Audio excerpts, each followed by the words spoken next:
澳門回歸之後短短幾年間，社會出現前所未有嘅繁榮景象，不分晝夜嘅娛樂活動，相繼落成嘅大型工程，源源不斷湧入嘅遊客，呢一切喺回歸之前完全冇辦法想象得到。其實歷史嘅俾我哋發展提供咗機遇，但係亦都會俾一啲陰暗嘅行為提供咗土壤。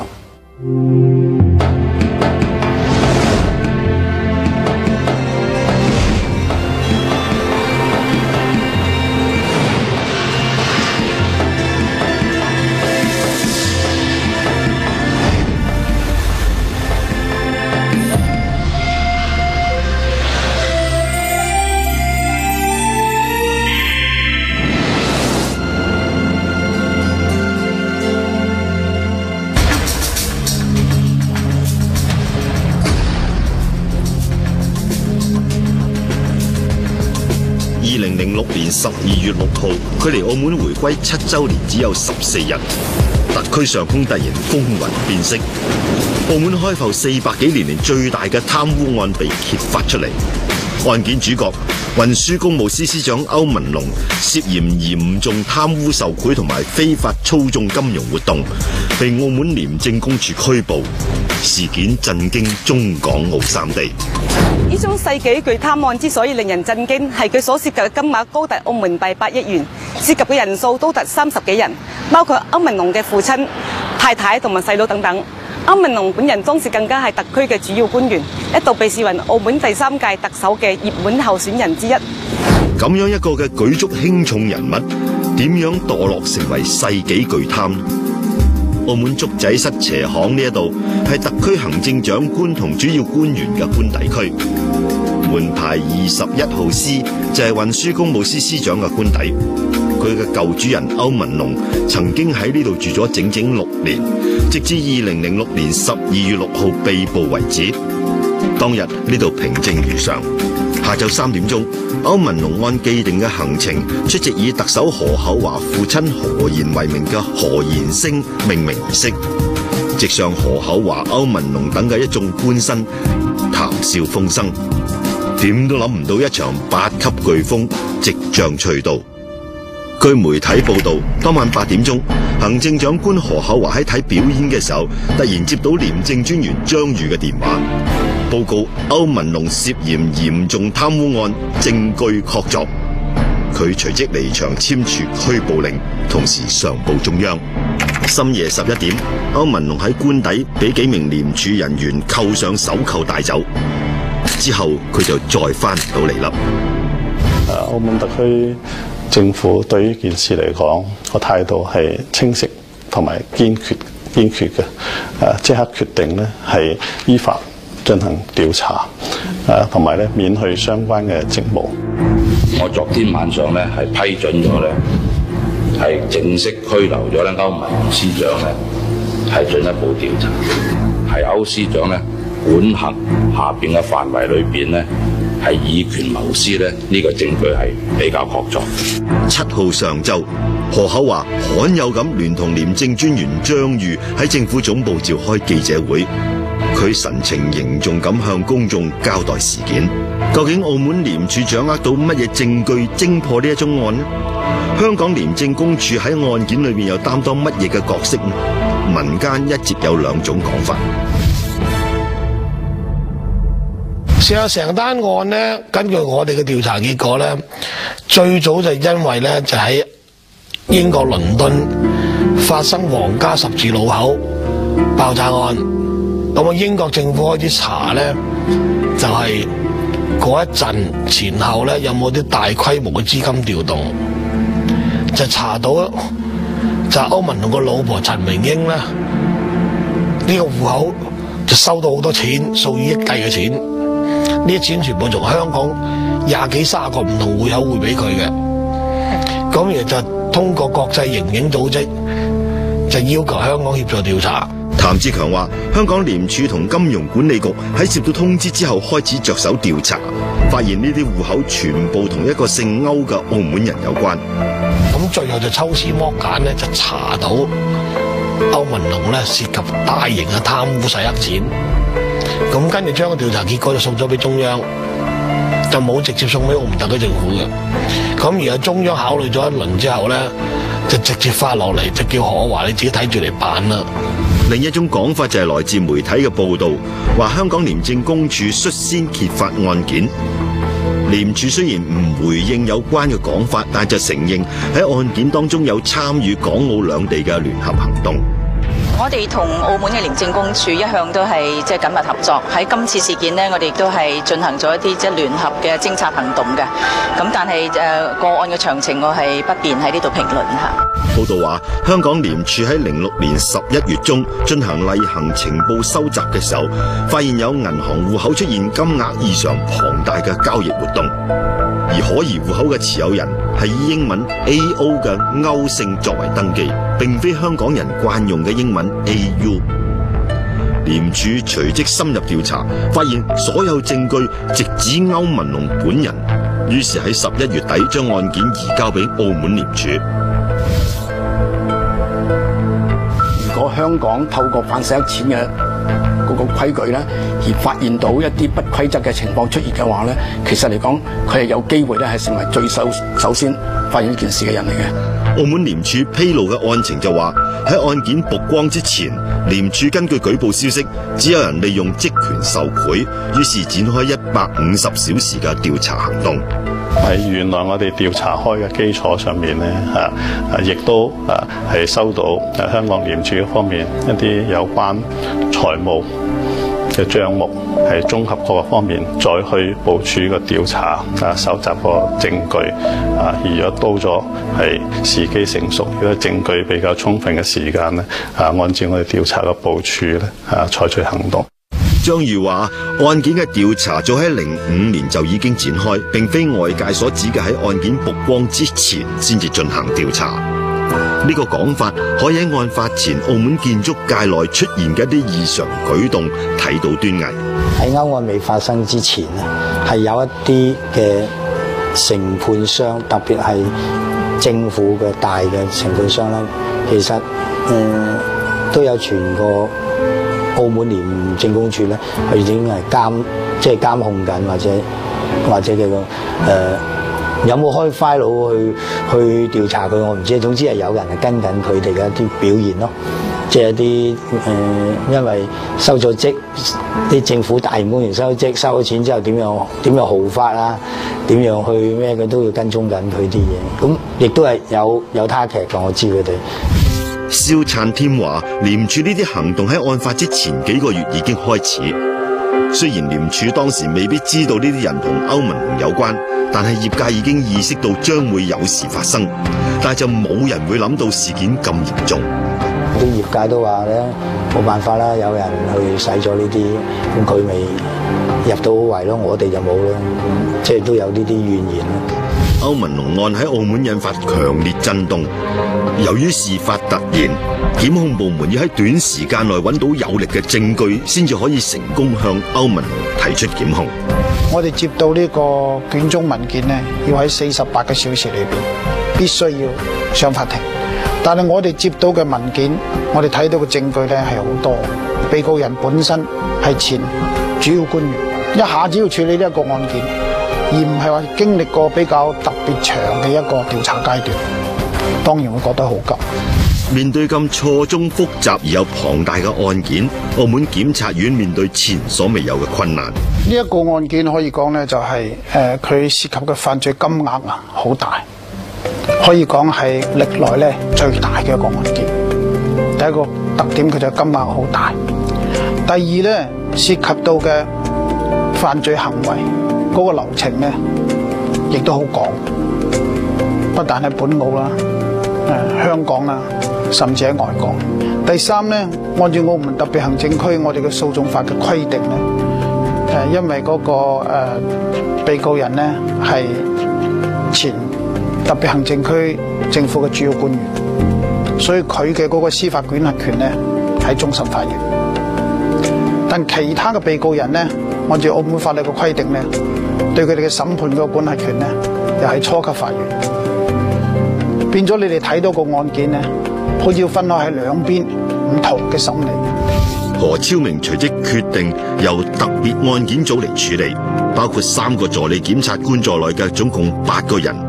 由佢親自領軍。檢察人員喺48小時之內幾乎係不眠不休，埋首喺堆積如山嘅證供同埋文件裏面。佢哋發現困難係遠遠超出佢哋嘅想像。到底檢察人員係點樣成功咁去起訴呢種世紀貪污案嘅呢？澳門曾經盛行嘅利是文化、咖啡文化又係點樣一回事呢？請繼續收睇下一節啦。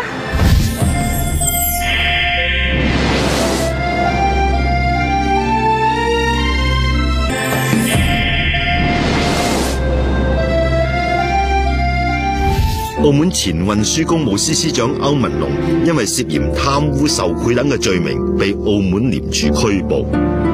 佢同涉案嘅父親、細佬等13個人戴住手銬，喺06年12月7號通過呢一條路進入檢察院，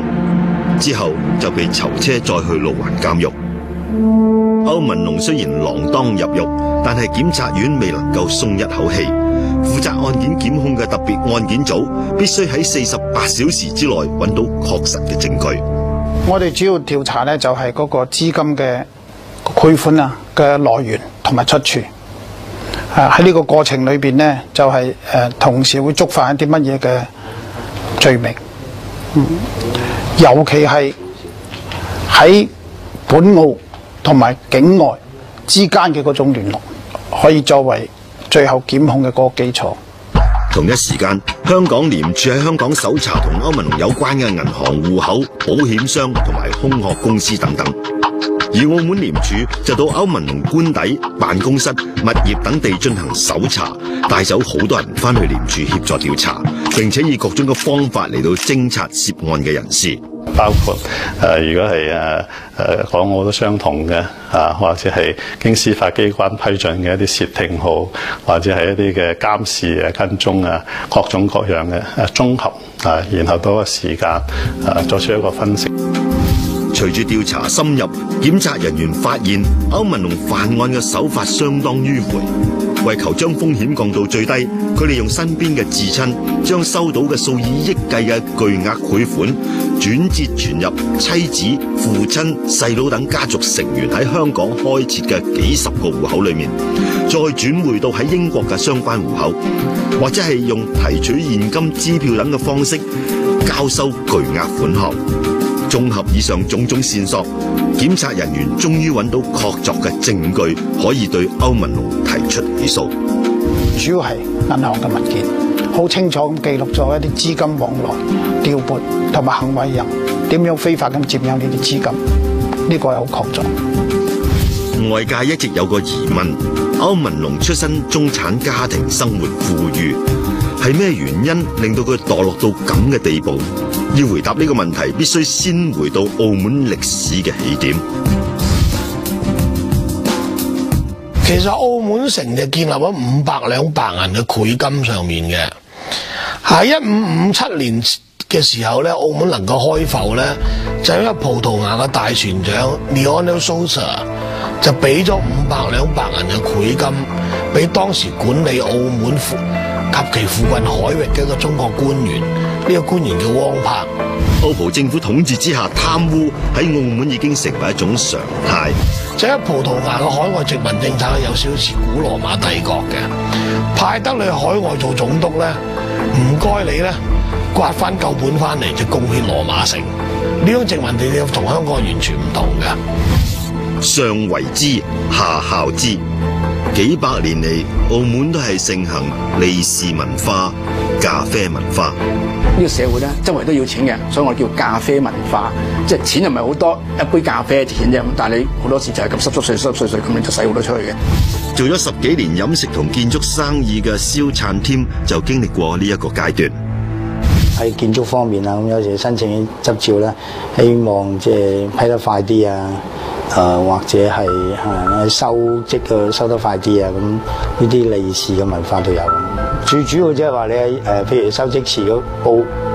佈置好晒啦，各個部門嚟嘅時候都有，即係回歸之前都會有啲利是派出去，都係1000幾百嘅。佢唔會講㗎，咁啊袋好咪OK，咁咪行一輪收就叫睇完啲嘢收積咁就算數，咁就會話得啦，到即係佢會簽冇晒咁樣 pass。呢個問題，澳最高級官員亦都公開承認過。1974年咧，咁李安道總督咧嚟到澳門嘅時候咧，佢話澳門咧唔進步嘅其中一個原因就係貪污。李安道眼見一海之隔嘅香港喺成立廉政公署之後，社會氣氛即時轉變，於是就想效法香港喺澳門成立反貪機構。但好可惜，咁啊曲高和寡，佢唔識得咧係拉攏大多數人。咁變咗一下子咧就推咗出嚟嘅時候咧，咁變咗令到澳門嘅市民咧喺表達冇方法嘅時候咧，而俾另外一啲人咧控制住大局咯。咁於是李安道都要乖乖地咁離開澳門。如果話李安道俾澳門市民一個無法實現嘅期望，咁另一個前澳督文禮智就留俾澳門市民至今無法原諒嘅痛恨。文禮智喺任內決定興建澳門機場，當時民眾已經質疑興建工程嘅動機。大家呢個時候咧先注意到，咁究竟咧係唔係呢個文人政府咧喺冇制度嘅情況之下咧，佢可能即使你點樣廉潔，到最後都可能會走貪污條路。90年，葡萄牙司法部門開始對文禮智展開調查。文禮智知道之後，急抌低澳門唔理，翻去葡萄牙處理事件。喺9月25號咧，咁啊準備澳督文禮智咧準備去同呢個立法會咧推介呢啲咁嘅適當人選嘅時候咧，咁佢有幾日唔見咗人喎。雖然文禮智嘅貪污罪名最終不成立，但係澳門市民到而家仍然冇辦法忘記呢一個因為貪污嫌疑而中途離去嘅澳督。港澳雖然近在咫尺，但係澳門就難以效法香港建立廉潔社會嘅經驗。直至回歸之後，澳門根據基本法成立廉政公署，立即喺01年搗破水警集體貪污案，開始杜絕長期存在嘅利是文化。06年底又偵破歐文龍貪腐案。咁究竟係咩原因使歐文龍由特區主要官員變成一個巨貪犯？因為佢係發展得咁快，亦都會好多地方嘅經驗都睇到，既帶嚟正面嘅嘢，亦都帶嚟一啲負面嘅嘢。其中嘅一個咧就係話，如果工程土地嘅需求量大量增加嘅時候咧，就變咗就出現一啲嘅誘因咧。呢一個引誘就係更大，而亦都咧有啲人係會產生係會用一啲嘅利益去爭取佢自己本身嘅一啲嘅項目計劃呢啲誘因都會大咗。特別係身居比較重要位置嘅人，如果唔能夠係有一個比較高尚嘅情操，有一個防禦腐敗嘅能力，咁佢可能比較容易出問題。澳門嘅行政架構比香港簡單，行政長官帶領5個司級官員。作為運輸公務司歐文龍，月薪大約係12萬。雖然係香港局長級官員嘅1/3左右，但係佢職權範圍就包括土地整治、交通管理、基建工程同埋房屋等嘅7大範疇，相當於香港4個局長加埋一齊嘅職權範圍。因為歐文龍坐嗰個位，事實上最有流水嘅位嚟噶嘛，所有大型工程都經過佢批出去噶嘛。你一下監督能力不足，或者個人嘅操守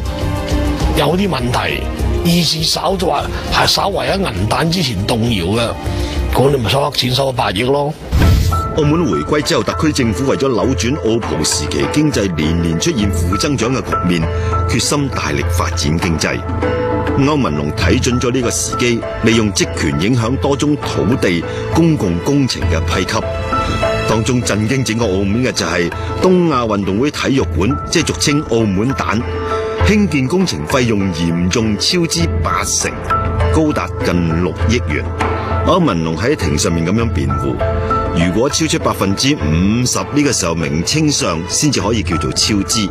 不過仍然可以追加。並且由原來承建商繼續承建，咁除非係分判形式就例外。政府或者私人工程一般都係咁樣做。不過澳門廉署呈堂證物就顯示，承接呢項工程嘅新明輝公司負責人歐案嘅主犯之一何明輝，為咗成功攞到呢項工程，向歐文龍行賄5000萬。記錄歐文龍多年受賄經過嘅11本友好手冊裏面，亦都多次記錄有關嘅事件。2005友好手冊咁樣寫：輝 Doom 即係澳門蛋1300 Doom 追1500。而歐文龍喺3年間總共批俾何明輝18項工程，收受賄款高達1億6千萬。不過天網恢恢，歐文龍最終逃不過法律嘅制裁。喺07年11月5號，終審法院正式開庭審訊，並且喺09年4月裁定歐文龍貪污受賄、清洗黑錢等等嘅81項罪名成立，判處28年半嘅刑期。法官岑浩輝喺宣判嘅時候直斥歐文龍貪得無厭、瘋狂公然斂財，由舉足輕重嘅高官淪落到階下囚。歐文龍喺獄中唔單止要度過佢第一個50歲生日，而且佢後半世亦都要喺鐵窗當中度過。喺歐文龍案件發生咗之後呢，澳門嘅市民意識到官商勾結嘅貪腐係會嚴重影響到整個社會同埋民生嘅，因此佢都期望呢喺新一屆嘅特區政府裏邊係會將廉政嘅建設放喺首要嘅位置。2009年12月，澳門回歸10週年，第3屆特首崔世安同佢嘅領導班子宣誓就職。澳門將會面臨點樣嘅挑戰同機遇？點樣翻開歷史新嘅一頁？請留意收睇最後一集《歷史新篇》。跟住落嚟係播映《台灣好味道2》，請繼續欣賞。